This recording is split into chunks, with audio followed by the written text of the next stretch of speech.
बेचने के मुख्य परिणाम क्षेत्र, क्योंकि अब आप बेचने की नई स्किल सीख रहे हो और स्किल्स हमेशा काम में आती है। अब आप बेचने के सीधे क्षेत्र में एंटर कर रहे हो और ये जबरदस्त काम में आती है टेक्निक। जब जब नया सीखोगे रिजल्ट आएगा। एक परीक्षा हॉल में एग्जाम चल रहा था, तो सब बच्चे परीक्षा देने के लिए तैयार थे। पप्पू बेचारा तैयार नहीं था, क्योंकि पप्पू टीपने के लिए सामान लाया था और टीपने की व्यवस्था नहीं थी, क्योंकि मैडम बिल्कुल चारों तरफ घूम घूम के पूरा चेक कर करके बता रही थी। पप्पू को टेंशन हो गई, क्योंकि वो फरियां लेके आया था।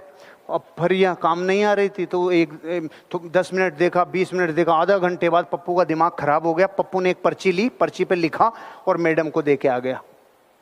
उसके बाद मैडम जाके कुर्सी पे बैठ गई। पूरी क्लास ने अच्छी तरह जम के टीपा, खूब जम के लिखा, सारी फर्रियां काम में आई, सारा काम हुआ। अब मैं आपसे पूछता हूं, सारे बच्चे पप्पू से क्या प्रश्न पूछेंगे? अरे तूने लिखा क्या था रे, जो चुपचाप बैठ गई, शांत बैठ गई? नहीं, मैंने कुछ नहीं लिखा, मैंने तो सिर्फ इतना सा लिखा, मैडम आपके पीछे से सलवार फट गई, आप शांति से बैठ जाओ, देख लो। आप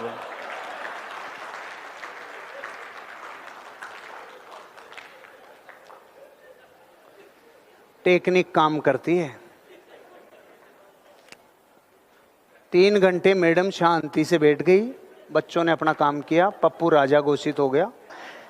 आपको मैं ये कहने जा रहा हूं, नई स्किल्स और नए डायमेंशन जब जब सीखने का मौका मिले, जिंदगी आपको आगे लेके जाएगी।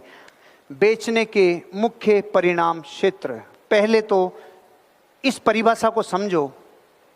बेचने का जो अंत होता है वो जाके क्लोजिंग पे होता है। बेचने की प्रक्रिया पूर्ण कब होती है? जब आपने पैसा ले लिया हो, बुकिंग ले ली हो, तभी होता है। लेकिन आज तक क्लोजिंग की परिभाषा नहीं पता। बेचने की चर्चा के सामान्य और स्वाभाविक अंत को क्लोजिंग कहते हैं। बेचने के बिल्कुल नॉर्मल, स्वाभाविक, साधारण स्वाभाविक अंत को क्लोजिंग कहते हैं।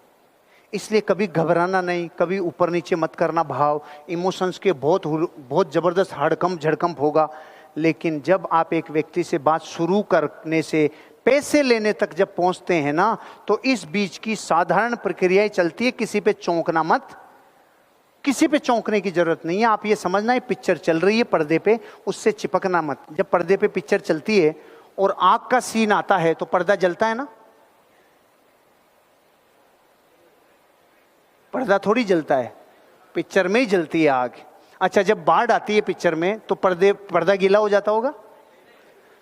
जैसे जिंदगी की पिक्चर चलते टाइम पर्दे पे आग नहीं लगती, भीगता नहीं है, लेकिन पानी का सीन भी आ जाता है, आग भी आ जाती है।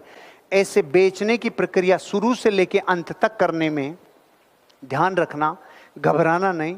वो रील ही चल रही है पिक्चर की, कभी भीगना मत, कभी आग से जलना मत, चौंकना मत, चिपकना मत, क्योंकि ये सिर्फ साधारण पिक्चर है, उसको चलने दो और आप दर्शक बन के लगातार इस मैच को देखे जाओ।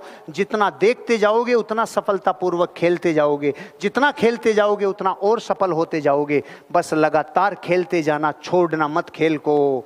इस खेल को जो लगातार खेलेगा वो सेल्स की दुनिया में एक दिन बापू बनेगा। आपको खेलना होगा, जीतना होगा, आप कामयाब जरूर होंगे। बेचने का सबसे अच्छा समय कब शुरू होता है? बिक्री के जस्ट बाद। 1 सेंचुरी जब लगा देता है तो सबसे ज्यादा सेंचुरी लगाने की संभावना हो जाती है लगाते ही दोबारा चालू कर दे तब, क्योंकि तब फॉर्म जागती है, कॉन्फिडेंस जागता है। तो जब आप एक बुकिंग करके आते हो ना, उसके बाद अंदरूनी अंदर का चमत्कार जागता है, फिर मिरेकल ऑफ सेलिंग जन्म लेता है, फिर अंदर से कॉन्फिडेंस आता है, सारी दुनिया को बेच दूंगा। आपने देखा होगा ना, जब जिंदगी में आप एक बुकिंग करके बाहर निकलते हैं तो जैसे हम चौड़े बाजार, सारी दुनिया को बेच दूंगा, ताजमहल की रजिस्ट्री करा के आऊंगा शाम तक। तो मैं ऐसा कॉन्फिडेंस जो आप में आता है वो कब आता है? जब आप एक सेल कर चुके होते हैं। तो ये जस्ट मैटर ऑफ 1 सेल, केवल 1 सेल का मैटर है। एक के बाद आप अनेक कर दोगे।